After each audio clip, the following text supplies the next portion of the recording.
Hello, good afternoon everyone, good evening. आप सभी कैसे हैं? उम्मीद है आप सभी अच्छे होंगे और हमारे चैनल की सारी वीडियोस को देख रहे होंगे। स्वागत है आपका एक बार फिर हमारे चैनल पर, जिसका नाम है इकोनॉमिक्स बाय सुशीला मैम। यहाँ पर हम विभिन्न परीक्षाओं में पूछे गए प्रश्नों को हल कर रहे हैं, जो हमारे आने वाले एग्जाम्स के लिए काफ़ी महत्वपूर्ण है। आज हमारा टॉपिक है व्यापार चक्र के सिद्धांत।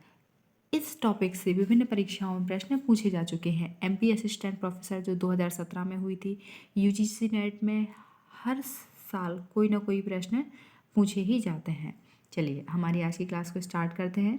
हमारा पहला प्रश्न है, शुम्पीटर के अनुसार व्यापार चक्र की अवस्थाएं होती हैं केवल। हमारे ऑप्शन हैं पहला 3, दूसरा 4, तीसरा 5 और चौथा 6। तो यहाँ पे हमारा सही जवाब हो जाएगा ऑप्शन नंबर बी 4। शुम्पीटर के अनुसार जो है वो व्यापार चक्र की 4 अवस्थाएं होती हैं। इसको एक डायग्राम के माध्यम से भी समझा जा सकता है। हम सभी अवस्थाओं के नाम पढ़ेंगे कि कौन कौन सी अवस्थाएं होती हैं। सबसे पहले इसके हम डायग्राम को बनाते हैं। यहाँ पे होता है हमारा ए प्रारंभिक बिंदु, जिसे हम अवसाद बोलते हैं। यहाँ पे होता है हमारा बी, जिसे पुनर्चेतना या पुनरुत्थान बोला जाता है। इस पॉइंट पे आता है हमारा सी, जो समृद्धि या उत्कर्ष होता है। और फिर डी नंबर पे आता है हमारा प्रतिसार अथवा अवरोध। अगर हम इसके शुम्पीटर के अनुसार व्यापार चक्र की बात करें कि कितनी अवस्थाएं हैं, तो पहला आता है समृद्धि, दूसरा विस्तार, तीसरा अपमंदन और चौथा मंदी। ये सारी अवस्थाएं होती हैं और इन्हीं को हम अन्य नाम से भी जानते हैं, और ये इसका डायग्राम होता है। हमारा दूसरा प्रश्न है, शुम्पीटर नव प्रवर्तन की भूमिका को सौंपते हैं। हमारे ऑप्शन है पहला पूंजीपतियों को, दूसरा उद्यमियों को, तीसरा लेनदारों को और चौथा मजदूरों को। तो यहाँ पे हमारा सही जवाब हो जाएगा ऑप्शन नंबर बी, उद्यमियों को। शुम्पीटर नवप्रवर्तक की भूमिका उद्यमियों को सौंपते हैं। शुम्पीटर के अनुसार नवप्रवर्तक का कार्य पूंजीपति नहीं अपितु ऐसा व्यक्ति करता है जो किसी एकदम नई चीज की शुरुआत करता है। वह तो निधि प्रदान करता है, साथ ही निधियों के प्रयोग को निर्दिष्ट भी करता है। उद्यमियों को अपना आर्थिक उत्तरदायित्व निभाने के लिए 2 बातों की आवश्यकता होती है। पहली, एक तो नई वस्तुओं का उत्पादन करने की तकनीक का अस्तित्व, और दूसरा बैंक साख के रूप में उत्पादन साधनों का निपटान करना। हमारा तीसरा प्रश्न है, व्यापार चक्र की व्याख्या करने हेतु निम्नलिखित में से किस अर्थशास्त्री ने स्टॉक समायोजन सिद्धांत का उपयोग किया। हमारे ऑप्शन है पहला पी.ए. सैमुअल्सन, दूसरा जे.एम. किंग्स, तीसरा एन काल्डोर और चौथा जे.आर. हिक्स। तो यहाँ पे हमारा सही जवाब हो जाएगा option number C, N Kaldor. व्यापार चक्र की व्याख्या करने हेतु एन कार्डोल ने स्टॉक समायोजन सिद्धांत का उपयोग किया। कार्डोल ने अपने मॉडल में चक्रों के उत्पन्न होने के लिए प्रमुख रूप से पूंजी स्टॉक में होने वाले परिवर्तन को ही उत्तरदायी माना तथा इसी आधार पर व्यापार चक्र की विभिन्न अवस्थाओं की व्याख्या प्रस्तुत की। कार्डोल ने अपने मॉडल में बचत तथा निवेश फलन के आधार पर चक्रीय परिवर्तनों की व्याख्या प्रस्तुत की, जो कि किंग्सवादी बचत निवेश विश्लेषण पर आधारित थी। हमारा चौथा प्रश्न है, व्यापार चक्र विशुद्ध मौद्रिक घटना है, यह कथन संबंधित है। हमारे ऑप्शन है पहला ए.सी. पीयू का, दूसरा आर.जी. हार्ट्रे, तीसरा जॉन शुम्पीटर और चौथा जे.एम. किंग्स। तो यहाँ पे हमारा सही जवाब हो जाएगा ऑप्शन नंबर बी, आर.जी. हार्ट्रे। हार्ट्रे के अनुसार व्यापार चक्र विशुद्ध मौद्रिक घटना है। उनका मानना है कि मौद्रिक साम्य भंग होने पर व्यापार चक्र की आर्थिक घटना उत्पन्न होती है। हार्ट्रे के 2 प्रकार के प्रवाह, पहला मुद्रा का चक्रीय प्रभाव और दूसरा वस्तुओं एवं सेवाओं का चक्रीय प्रभाव। चक्रीय प्रभाव में एक दूसरे का पीछा करते हैं। हार्ट्रे का व्यापार चक्र सिद्धांत पूर्ण नहीं है, क्योंकि उन्होंने मौद्रिक घटना को कारण माना, जबकि नवप्रवर्तन पूंजी स्टॉक गुणक त्वरक अन्य कारकों को नजरअंदाज किया। हमारा 5वां प्रश्न है, निम्न में से किसने अपने व्यापार चक्र मॉडल में प्राथमिक एवं द्वितीयक लहरों का समावेश किया है? हमारे ऑप्शन हैं, पहला हायेक, दूसरा हार्ट्रे, तीसरा शुम्पेटर और चौथा सैमुअलसन। तो यहाँ पे हमारा सही जवाब हो जाएगा ऑप्शन नंबर सी, शुम्पेटर। शुम्पेटर अपने नव प्रवर्तन व्यापार चक्र मॉडल में प्राथमिक एवं द्वितीयक लहरों का समावेश किया। शुम्पेटर का कहना है कि अर्थव्यवस्था के ढांचे में जो नव प्रवर्तन होते हैं वही आर्थिक उतार चढ़ाव का स्रोत हैं। व्यापार चक्र किसी आर्थिक विकास का परिणाम होते हैं। शुम्पेटर के मॉडल की दो अवस्थाएं रहती हैं। पहली अवस्था जो नव प्रवर्तन के प्रारंभिक प्रभाव से संबंध रखती है और दूसरी अवस्था नव प्रवर्तन के मूल प्रभाव के प्रति प्रतिक्रियाओं से के माध्यम से आती है। हमारा 6वां प्रश्न है, निम्नलिखित में से व्यापार चक्र का कौन सा मॉडल बचत निवेश संबंध पर आधारित है? हमारे ऑप्शन है, हार्ट्रे मॉडल, दूसरा हिक्स मॉडल, तीसरा कार्लडोर मॉडल और चौथा उपरोक्त सभी। तो यहाँ पे हमारा सही जवाब हो जाएगा option number B, Hicks model. व्यापार चक्र का हिक्स मॉडल बचत निवेश संबंध पर आधारित है। Professor JR. हिक्स ने अपनी पुस्तक a contribution to the trade cycle में गुणक त्वरक परस्पर क्रिया के नियम के आधार पर अपना व्यापार चक्रों का सिद्धांत निर्मित किया। हमारा 7वां सवाल है, वास्तविक व्यापार चक्र का सिद्धांत यह कहता है कि व्यापार चक्रों का कारण होता है। हमारे ऑप्शन है, पहला पूर्ति आघात जैसी तकनीक आघात, युद्ध, राजनीतिक उथल पुथल इत्यादि। दूसरा है समस्त मांग में वृद्धि। तीसरा समस्त मांग में कमी और चौथा ए, बी तथा सी। यहाँ पे हमें बताना है कि वास्तविक व्यापार चक्र में क्या होता है। तो यहाँ पे हमारा सही जवाब हो जाएगा ऑप्शन नंबर सी, ए, बी तथा सी। वास्तविक व्यापार चक्र पूर्ति आघात जैसी तकनीक इसमें इस्तेमाल की जाती है, समस्त मांग में वृद्धि होती है और समस्त मांग में कमी, इन सारी चीज़ें जो है होती हैं। हमारा 8वां प्रश्न है, अल्प किचन व्यापार चक्र की अवधि होती है। हमारे ऑप्शन है 40 माह, 60 माह, 80 माह या 1 वर्ष। तो यहाँ पे हमारा सही जवाब हो जाएगा ऑप्शन नंबर ए, 40 माह। ब्रिटिश सांख्यिकीविद जोसेफ किचन ने वर्ष 1923 में ब्रिटेन और यूनाइटेड स्टेट के 1890 से लेके 1922 तक व्यापार चक्रों का अध्ययन किया। किचन को एक अल्पकालिक व्यापार चक्र के प्रमाण मिले जिसे किचन चक्र कहा जाता है। इस किचन चक्र की अवधि 40 महीनों की होती है। किचन ने इसकी व्याख्या पूंजीवादी उत्पादन के प्रति मनोवैज्ञानिक प्रतिक्रियाओं, सूचनाओं में समयपश्यता के परिणाम के रूप में की। 9वां सवाल है, अंतर्राष्ट्रीय व्यापार का प्रमुख लाभ है।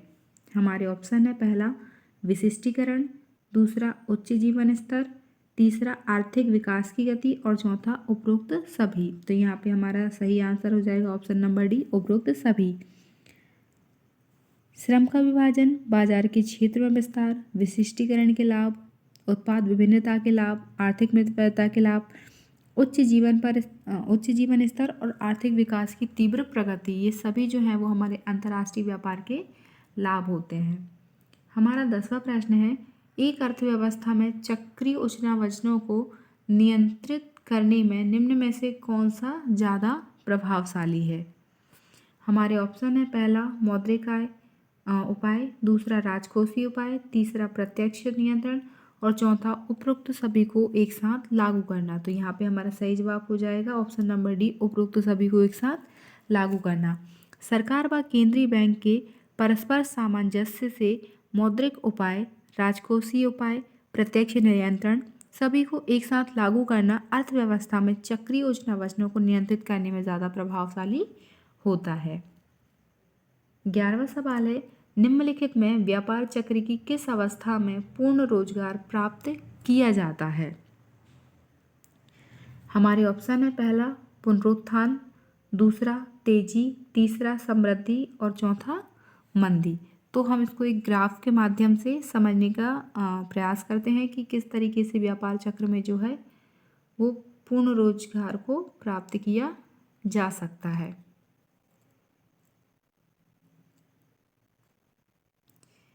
ये उतार चढ़ाव की स्थिति जो है वो किसी भी व्यापार या बाजार में बनी हुई होती है। इससे ही किसी का व्यापार डिपेंड करता है कि आगे क्या होगा। यहाँ से हमारा विस्तार होना चालू होता है, फिर हम उच्च शिखर पर पहुँचते हैं। इसके बाद थोड़ी सी सुस्ती आती है, मतलब हमारा जो मार्केट है वो थोड़ा सा डाउन होता है। फिर यहाँ से समृद्धि की स्थिति जो है वो चालू होती है, क्योंकि एक बार नीचे उतार चढ़ाव जो है वो व्यापार का मुख्य नियम होता है। इस स्थिति को हम क्या बोलते हैं? मंदी की स्थिति बोलते हैं, और ये पूर्णतः गर्त में चला जाता है। फिर उसके बाद धीरे धीरे इसका पुनरुत्थान होता है, फिर से ये प्रोग्रेस करना चालू करता है और यहाँ से फिर से ये समृद्धि की स्थिति में आ जाता है। तो यहाँ पर इस तरीके से हम कह सकते हैं कि व्यापार चक्र जो है वो समृद्धि के स्तर में पूर्ण रोजगार को प्राप्त करता है, क्योंकि व्यापार की प्रमुख शर्त होती है कि इसमें हमेशा जो है वह उतार चढ़ाव की स्थिति बनी रहती है। हम ये नहीं कह सकते कि एक व्यापारी को हमेशा लाभ ही होगा या एक व्यापारी को हमेशा पूर्णतः हानि ही होगी। 12वां प्रश्न है, पूंजीवादी अर्थव्यवस्था के लिए नवीन प्रतिष्ठित अर्थशास्त्र का प्राथमिक उद्देश्य निम्न में से किसकी व्याख्या करना है? हमारे ऑप्शन है, पहला व्यापार चक्र घटना, दूसरा अल्प बेरोजगारी, तीसरा मजदूरी कीमत जड़ता, चौथा सरकारी नीतियों के प्रभावकारिता। तो यहाँ पे हमारा सही जवाब हो जाएगा ऑप्शन नंबर ए, व्यापार चक्र घटना। पूंजीवादी अर्थव्यवस्था के लिए नवीन क्लासिकल अर्थशास्त्रियों का प्रारंभिक उद्देश्य व्यापार चक्र की व्याख्या करना है। नवीन क्लासिकल अर्थशास्त्र का उद्भव शिकागो स्कूल में हुआ था। इसके प्रमुख अर्थशास्त्री रॉबर्ट लुकास तथा थॉमस सर्जेंट थे। इन्होंने वास्तविक व्यापार चक्र के सिद्धांत की मान्यता को स्वीकार किया और इनके अनुसार मौद्रिक तथा राजकोषीय नीतियाँ अर्थव्यवस्था में असंतुलन पैदा कर देती हैं। इनकी प्रमुख 3 मान्यताएं थी। पहला, बाजार सतत रूप से संतुलन में रहेगा, दूसरा विवेकशील प्रत्याशा की मान्यता, और तीसरा समग्र पूर्ति की अवधारणा। 12वां प्रश्न है, जब वांछित निवेश की तुलना में वास्तविक निवेश आधिक्य के कारण व्यापार चक्र सृजित होता है तो यह सिद्धांत किसके द्वारा प्रतिपादित किया गया? हमारे ऑप्शन है, आर.जी. हार्ट्रे, दूसरा एफ. हायक, तीसरा पी. सैमुअल्सन और चौथा जे. शुम्पीटर। तो यहाँ पे हमारा सही जवाब हो जाएगा एफ. हायक। एफ. हायक के अनुसार वांछित निवेश की तुलना में वास्तविक निवेश में जब आधिक्य होता है तो उससे व्यापार चक्र का सृजन होता है। हायक ने व्यापार के मौद्रिक अधिविनियोग सिद्धांत का प्रतिपादन किया। इनके अनुसार बैंक साख की अस्थिरता मौद्रिक प्रणाली में असंतुलन को जन्म देती है, जिससे व्यापार चक्र उत्पन्न होता है। हमारा 14वां सवाल है, निम्नलिखित में से कौन सा कथन शुम्पीटर के विकास मॉडल के संबंध में सही है? हमारे ऑप्शन है, बैंकों द्वारा साख सृजन के लिए विकास संभव है, दूसरा लोकतंत्र में विकास, तीसरा व्यापार चक्र के माध्यम से पूंजीवादी अर्थव्यवस्था विकसित होती है। तो यहाँ पे हमारे कोड दिए गए हैं कि उपरोक्त सभी सही हैं, दूसरा ए और बी सही है, तीसरा बी और सी सही है और चौथा ए और सी सही है। तो यहाँ पे हमारा सही जवाब हो जाएगा ऑप्शन नंबर डी, ए और सी सही है। ए कौन सा है हमारा? बैंकों द्वारा साख सृजन के कारण विकास संभव है, और सी है हमारा व्यापार चक्र के माध्यम से पूंजीवादी अर्थव्यवस्था जो है वो विकसित होती है। प्रोफेसर सैमुअल्सन ने the theory of economics development में आर्थिक विकास का सिद्धांत प्रस्तुत किया। शुम्पीटर के अनुसार आर्थिक विकास की प्रक्रिया असंगत, असतत एवं उच्चावचन पूर्ण होती है, जो चक्रीय प्रवाह के रूप में आगे बढ़ती है, जिसमें साहसी, नवप्रवर्तन और वित्तीय संस्थाएं महत्वपूर्ण भूमिका निभाती हैं।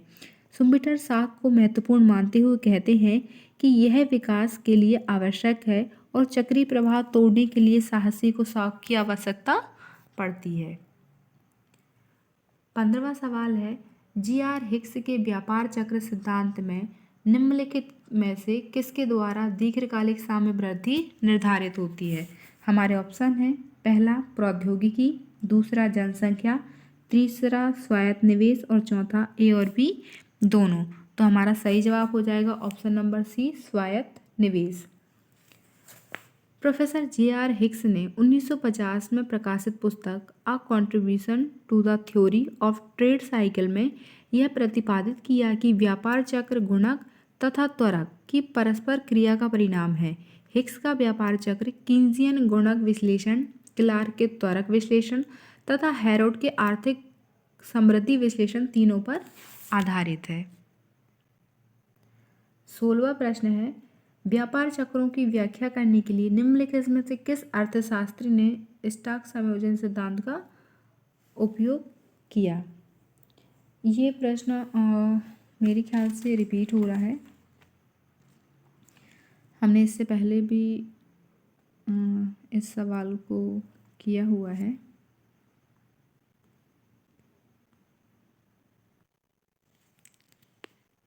प्रश्न रिपीट नहीं हुआ है, बस मुझे ही ऐसा लग रहा था। चलिए, तो हमारे ऑप्शन है, पहला एन काल्डोर, दूसरा जे.आर. हिक्स, तीसरा पी सैमुअल्सन और चौथा जे.एम.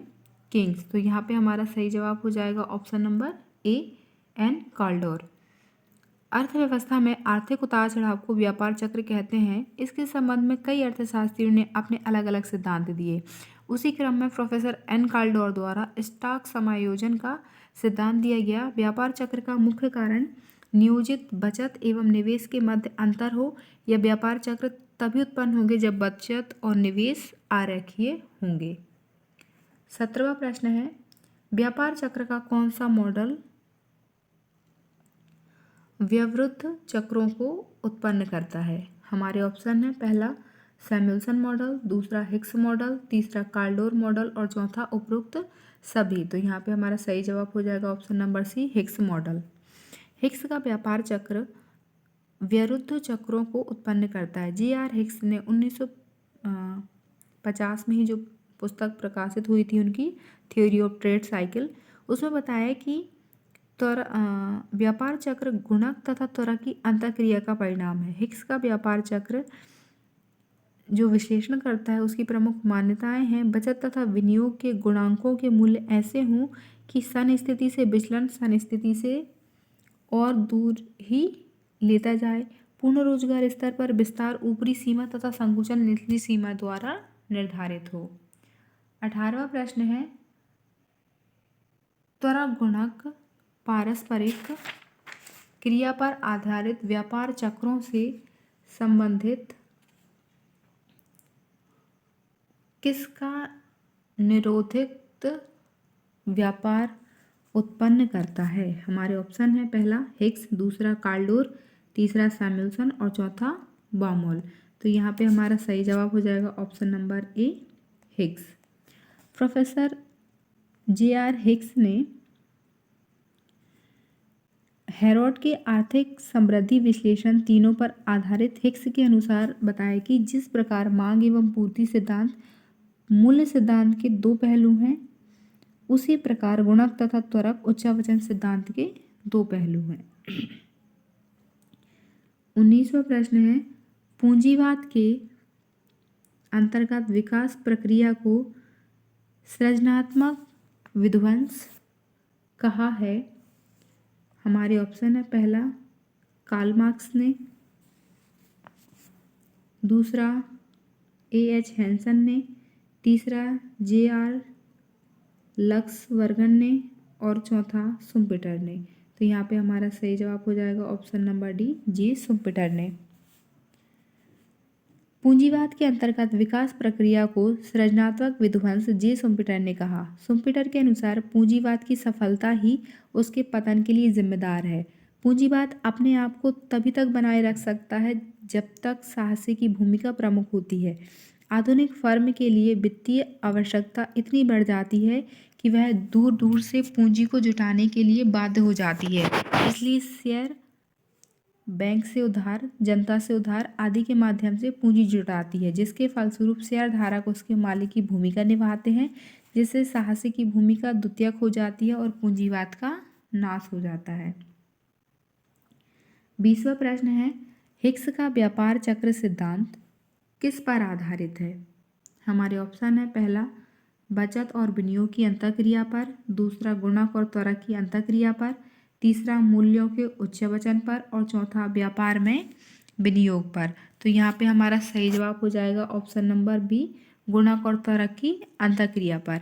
हिक्स का व्यापार चक्र सिद्धांत गुणक और त्वरक की अंतःक्रिया पर आधारित है। हिक्स के अनुसार जिस प्रकार मांग एवं पूर्ति मूल्य के दो पहलू हैं, उसी प्रकार गुणक तथा त्वरक उच्चावचन के सिद्धांत के दो पहलू हैं।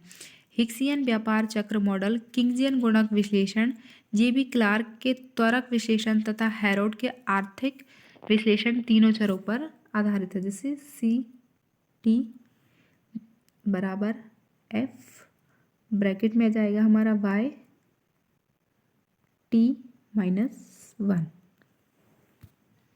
चलिए आगे बढ़ते हैं। हमारा 21वां प्रश्न है, अवशोषण विधि के प्रतिपादक थे। हमारे ऑप्शन है, पहला मार्शल, दूसरा पीहू, तीसरा ओहलिन और चौथा अलेक्जेंडर। तो यहाँ पे हमारा सही जवाब हो जाएगा ऑप्शन नंबर डी, अलेक्जेंडर। अवशोषण विधि के प्रतिपादक सिडनी अलेक्जेंडर थे। अलेक्जेंडर के अनुसार यदि किसी देश के भुगतान शेष में घाटा हो तो इसका मतलब है कि जितना उत्पादन करते हैं उससे अधिक अवशोषण कर रहे हैं, और यदि भुगतान शेष में अतिरेक है तो वे कम अवशोषण कर रहे हैं। 22वां प्रश्न है, व्यापार चक्र का नवप्रवर्तन सिद्धांत प्रस्तुत किया। ऑप्शन है, किंग्स ने, दूसरा हार्ट्रे ने, तीसरा सुम्पिटर ने और चौथा हिक्स ने। तो इस प्रश्न का हमारा सही जवाब हो जाएगा ऑप्शन नंबर सी, सुम्पिटर ने। व्यापार चक्र के नवप्रवर्तन सिद्धांत का प्रतिपादन सुम्पिटर ने किया। अर्थव्यवस्था के ढांचे में जो नवप्रवर्तन होते हैं वही आर्थिक उतार चढ़ाव के स्रोत हैं। व्यापार चक्र किसी पूंजीवादी समाज में आर्थिक विकास का परिणाम होते हैं। अर्थव्यवस्था की संतुलन स्थिति को सुम्पिटर ने वृत्तीय प्रवाह कहा, अतः लाभ कमाने के लिए उद्यमी नई वस्तु के रूप में नवप्रवर्तन करके चक्रीय प्रवाह को भंग कर देते हैं। 23वां प्रश्न है, व्यापार चक्र का अतिनिवेश सिद्धांत किसने दिया? हमारे ऑप्शन हैं, पहला हार्ट्रे, दूसरा हैयक, तीसरा जेवंस और चौथा सुम्पिटर। तो यहाँ पे हमारा सही जवाब हो जाएगा ऑप्शन नंबर बी, हैयक। मौद्रिक अधिविनियोग सिद्धांत का प्रतिपादन ऑस्ट्रिया के प्रसिद्ध अर्थशास्त्री हैयक ने किया। सिद्धांत के अनुसार बैंक साख की अस्थिरता मौद्रिक प्रणाली में नहीं बल्कि उत्पादन प्रणाली में असंतुलन उत्पन्न करेगी और आर्थिक क्रियाओं में अभिवृद्धि तथा अवसाद की अवस्थाएं इस असंतुलन का परिणाम है। 24वां प्रश्न है, व्यापार चक्र के संदर्भ में सही कथन है। हमारे ऑप्शन है, पहला सैमुअल्सन का मॉडल दीर्घकालीन उतार चढ़ाव की व्याख्या करता है। दूसरा, हिक्स ने अपने मॉडल में उपभोग फलन में समय पश्चिता को शामिल नहीं किया। तीसरा, सैमुअल्सन ने अपने मॉडल में उपभोग फलन समय पश्चिता को शामिल किया और यह उपरोक्त सभी। तो यहाँ पे हमारा सही जवाब हो जाएगा उपरोक्त सभी। सैमुअल्सन अपने मॉडल में 5 प्रकार के चक्रीय उतार चढ़ाव की व्याख्या करते हैं। इसके अनुसार अर्थव्यवस्था के सामाजिक उतार चढ़ाव गुणक तथा त्वरक की परस्पर क्रिया द्वारा होते हैं। इन्होंने अपने मॉडल में उपभोग फलन में समय पश्चिता को शामिल किया, जबकि हिक्स अपना विश्लेषण वहां से आरंभ करते हैं जहां साधनों का पूर्ण उपयोग हो रहा होता है। इसीलिए हिक्स ने गुणक तथा त्वरक की परस्पर क्रिया द्वारा व्यापार चक्रों की व्याख्या की। 25वां सवाल है, आईएस वक्र निम्न में से किन संयोगों को दर्शाता है? हमारे ऑप्शन है, पहला ऊंची ब्याज दर तथा नीची आय स्तर के बीच, दूसरा ऊंची ब्याज दर तथा ऊंचे आय स्तर के बीच, तीसरा ऊंची ब्याज दर तथा ऊंचे विनियोग स्तर के बीच, और चौथा ऊंची ब्याज दर तथा नीचे बचत स्तर के बीच। तो यहाँ पे हमारा सही जवाब हो जाएगा ऑप्शन नंबर ए, ऊंची ब्याज दर तथा नीचे स्तर के बीच में। आईएस वक्र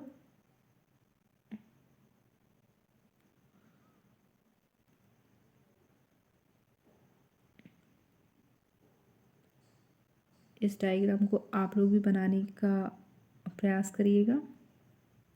यहाँ पे हम नाम दे देते हैं ए बी सी। यहाँ तीनों को पार करती हुई एक रेखा आती है जिसका नाम हम दे देते हैं डी। ये जो है वो हमारा डिमांड वक्र होता है। आईएस वक्र ऊंची ब्याज दर तथा नीचे आय स्तर के बीच संयोग को दर्शाती है। आईएस वक्र वस्तु बाजार के संतुलन को दर्शाता है। यह आय स्तर पर एवं ब्याज दर के उन विभिन्न संयोगों को दर्शाता है जहां पर बचत एवं निवेश बराबर होते हैं, जैसा कि चित्र में हम देख पा रहे हैं। हमारे जो ए बी और सी ऐसे बिंदु हैं जो वास्तविक आय तथा ब्याज दर के उन विभिन्न स्तरों को प्रदर्शित करते हैं जिन पर बचत और निवेश बराबर होते हैं। 26वां प्रश्न है, ब्याज निर्धारण के आधुनिक सिद्धांत की व्याख्या की जाती है। हमारे ऑप्शन है एलएम वक्र द्वारा, दूसरा आईएस वक्र द्वारा, तीसरा एलएम और आईएस वक्र दोनों द्वारा, या इनमें से किसी के द्वारा नहीं। तो हमारा सही जवाब हो जाएगा ऑप्शन नंबर सी, दोनों द्वारा। ब्याज निर्धारण के आधुनिक सिद्धांत की व्याख्या हिक्स हैंसन द्वारा प्रतिपादित आईएस एलएम वक्र द्वारा की जाती है। आईएस एलएम मॉडल में वस्तु बाजार तथा मुद्रा बाजार दोनों एक साथ समन्वित होते हैं। जैसे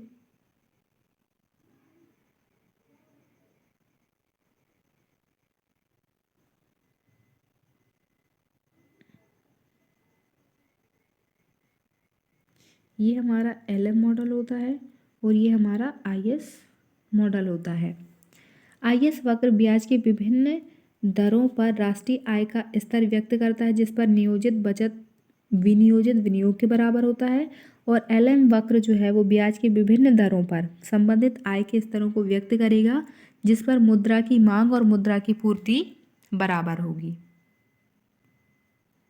27वां प्रश्न है, हिक्स हैंसन विश्लेषण को निवेश बचत वक्र, तरलता मुद्रा पूर्ति वक्र, तरलता मुद्रा पूर्ति वक्र की सहायता से प्रस्तुत किया जाता है। यह बतलाता है जिन दोनों बाजारों में एक साथ साम्य होता है वे होते हैं।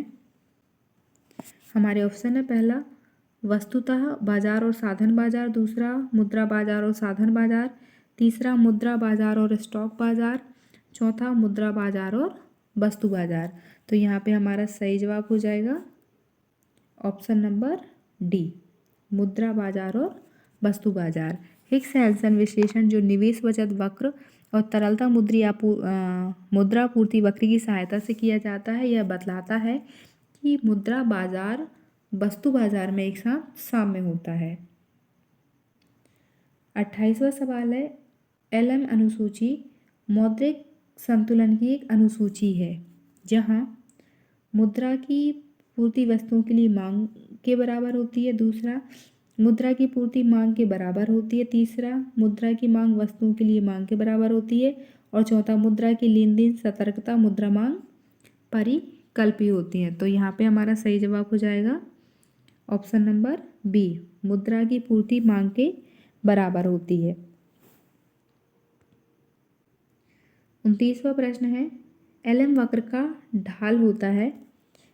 हमारे ऑप्शन है धनात्मक, ऋणात्मक, शून्य और चौथा शून्य से अनंत तक। तो यहाँ पे हमारा सही जवाब हो जाएगा ऑप्शन नंबर ए, धनात्मक। एलएम वक्र ब्याज दरों और आय स्तरों के सभी संयोगों को व्यक्त करता है जिस पर मुद्रा की मांग व पूर्ति बराबर होती है। एलएम वक्र से दाईं ओर ऊपर की ओर धनात्मक वाला ढाल होता है क्योंकि मुद्रा की पूर्ति दी होने पर आय के स्तर में वृद्धि मुद्रा की मांग में वृद्धि भी लाती है जिससे ब्याज दर बढ़ती है।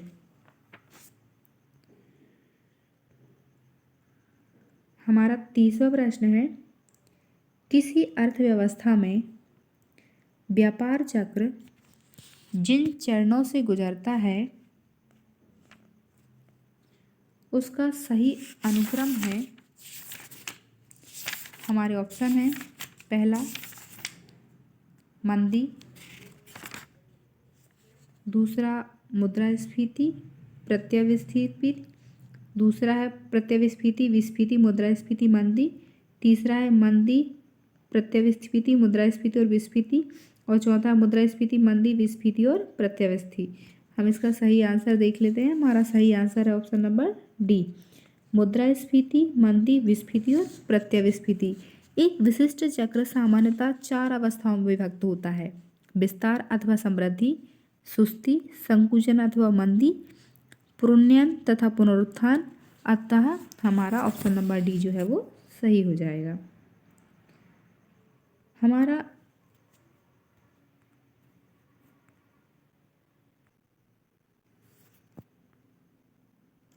हमारा 31वां प्रश्न है, विस्फोटक चक्रों में व्यापार चक्र का आयाम पहला घटता है, दूसरा यथावत रहता है, तीसरा बढ़ता है और चौथा कूदता हुआ परंतु असतत होता है। तो यहाँ पे हमारा सही जवाब हो जाएगा ऑप्शन नंबर डी, कूदता हुआ परंतु असतत रहता है।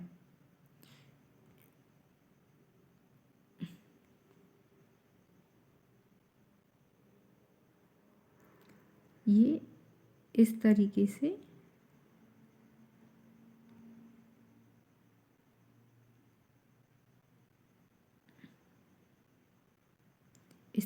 ये बनाया जाता है। तो विस्फोटक चक्र को अव्यवस्थित हटके कहा जाता है, जो बहिर्जात साधन जैसे युद्ध, फसलों में परिवर्तन, आविष्कार इत्यादि से उत्पन्न होता है।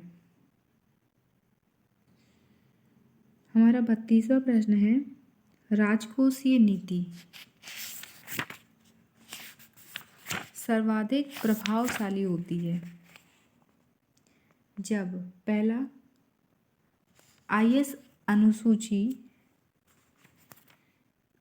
का ढाल 0 तथा एलएम अनुसूची का ढाल 0 से अधिक होता है, दूसरा आईएस अनुसूची का ढाल एलएम अनुसूची का ढाल अनंत होता है, तीसरा दोनों आईएस तथा एलएम अनुसूचियों का ढाल 0 से अधिक अनंत से कम होता है, और चौथा आईएस अनुसूची का जो ढाल है वो 0 से अधिक होता है। तो यहाँ पे हमारा सही जवाब हो जाएगा ऑप्शन नंबर सी, दोनों। आईएस तथा एलएम अनुसूची का ढाल 0 से अधिक तथा अनंत से कम होता है। राजकोषीय नीति सर्वाधिक प्रभावशाली होती है जब दोनों ही चीज़ें होती हैं, तब सरकार अपने व्यय को बढ़ाती है तथा करों में कटौती करती है। राजकोषीय नीति की प्रभाविता आईएस के अधिक चपटा होने पर राजकोषीय नीति अधिक प्रभावी होती है, और एलएम वक्र के अधिक ढालू होने पर यह कम प्रभावी होती है, तथा जब एलएम वक्र अनुलंब हो तो राजकोषीय नीति पूर्णतः अप्रभावी होगी और पूर्णतः समानांतर होने पर प्रभावी होगी। 33वां प्रश्न है, अर्थव्यवस्था में उस आय के स्तर तथा ब्याज दर पर होगी जिस पर समग्र मांग पूर्ति वक्र बराबर होगी तथा तरलता की मांग और मुद्रा की आपूर्ति भी बराबर होगी। इस विचार के प्रतिपादक हैं, पहला जेएम किंग्स, दूसरा जेआर हिक्स तथा एएच हैंसन, तीसरा प्रोफेसर लांगे और चौथा एम फीडमैन। तो यहाँ पे हमारा सही जवाब हो जाएगा option number B, JR Hicks तथा एएच हैंसन। अर्थव्यवस्था उस समय आय के स्तर और ब्याज दर पर साम्यमय होगी जिस पर समग्र मांग पूर्ति बराबर होगी तथा तरलता की मांग और मुद्रा की पूर्ति भी बराबर होगी। इस विचार के प्रतिपादक जेआर हिक्स तथा एएच हैंसन हैं। इन्होंने यह विचार अपने आईएस एलएम मॉडल में दिया, जहां आईएस वक्र वस्तु के बाजार संतुलन को तथा एलएम वक्र मुद्रा बाजार के संतुलन को प्रस्तुत करता है।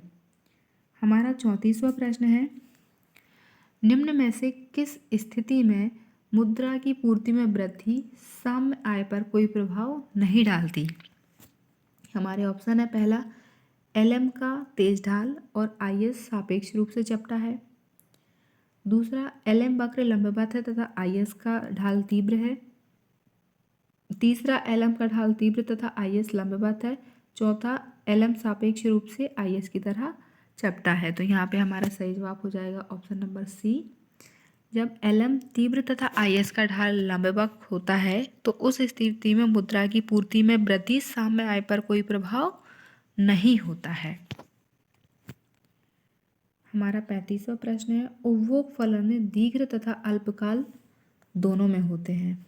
हमारे ऑप्शन है, पहला रैखिक, दूसरा अरैखिक व नीचे गिरते हुए, तीसरा नीचे ढाल लिए रैखिक और चौथा यू आकार के। तो यहाँ पे हमारा सही जवाब हो जाएगा ऑप्शन नंबर ए, रैखिक। उपभोग फलन दीर्घकाल एवं अल्पकाल दोनों में रैखिक होते हैं। हमारा 36वां प्रश्न है, हिग्स हैंसन IS वक्र बताता है, पहला अर्थव्यवस्था में मौद्रिक संतुलन, दूसरा अर्थव्यवस्था में वास्तविक क्षेत्र संतुलन, तीसरा निवेश बचत के फलन संबंध को और चौथा निवेश की सामान्य कुशलता को। तो यहाँ पे हमारा सही जवाब हो जाएगा ऑप्शन नंबर बी, अर्थव्यवस्था में वास्तविक क्षेत्र संतुलन को। हिग्स हैंसन द्वारा प्रतिपादित IS वक्र अर्थव्यवस्था में वास्तविक क्षेत्र के संतुलन को बताता है, अर्थात IS वक्र वस्तु बाजार की स्थिति को बताता है। 37वां प्रश्न है, ब्याज के आधुनिक सिद्धांत में IS वक्र व्यक्त करता है। हमारे ऑप्शन है, मौद्रिक संतुलन, दूसरा वास्तविक संतुलन, तीसरा आय तथा ब्याज का संतुलन और चौथा मुद्रा की मांग एवं पूर्ति का संतुलन। तो हमारा सही जवाब हो जाएगा ऑप्शन नंबर बी, वास्तविक संतुलन। ब्याज की विभिन्न दरों तथा उनसे संबंधित आय के विभिन्न स्तरों पर बचत विनियोग के बराबर हो को प्रदर्शित करने वाला IS वक्र होगा। इस प्रकार IS वक्र विभिन्न ब्याज दरों पर राष्ट्रीय आय का स्तर व्यक्त करेगा जिस पर नियोजित बचत नियोजित विनियोग के बराबर हो। IS वक्र वस्तु बाजार की स्थिति को प्रदर्शित करते हैं। हमारा 38वां सवाल है, मैन एंड इकोनॉमिक्स के लेखक हैं, पहला AK सेन, दूसरा AC पीयू, तीसरा रॉबर्ट मुंडेल और चौथा JK मेहता। तो यहाँ पे हमारा सही जवाब हो जाएगा रॉबर्ट मुंडेल।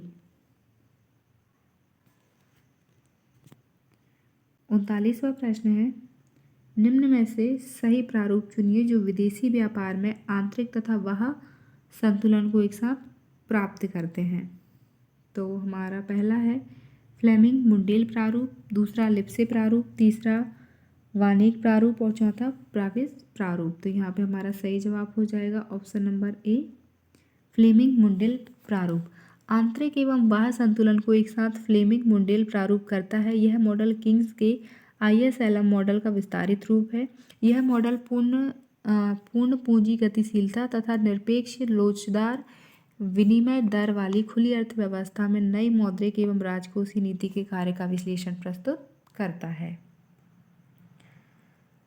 हमारा 40वां और अंतिम प्रश्न है, ISLM प्रारूप निर्धारित करता है।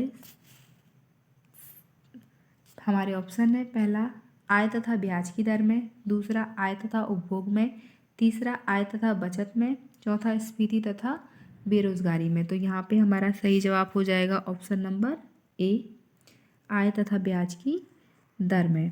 हिग्स हैंसन ने आय एवं ब्याज दर को लेकर अपने सामान्य संतुलन ISLM मॉडल का प्रतिपादन किया। इसे हमने पहले भी एक प्रश्न में समझा हुआ था। इस तरीके से ये हमारा IS होता है और ये हमारा LM होता है। यहाँ पर ब्याज की दर होती है और यहाँ पर हमारी आय होती है। तो ये मानते हैं कि आय एवं ब्याज दर अर्थव्यवस्था के दोनों क्षेत्रों वास्तविक एवं मौद्रिक को समान रूप से प्रभावित करती है। IS वक्र वस्तु बाजार को तथा LM मुद्रा बाजार के संतुलन को प्रदर्शित करता है। अर्थव्यवस्था सामान्य संतुलन में उस बिंदु पर होगी जहाँ पर मौद्रिक एवं वास्तविक क्षेत्र का एक साथ संतुलन होगा। वीडियो को पूरा देखने के लिए बहुत बहुत धन्यवाद। अगर आपको वीडियो अच्छी लगी तो like, comment, share and subscribe ज़रूर कीजिएगा। आपका दिन शुभ हो। Have a good day.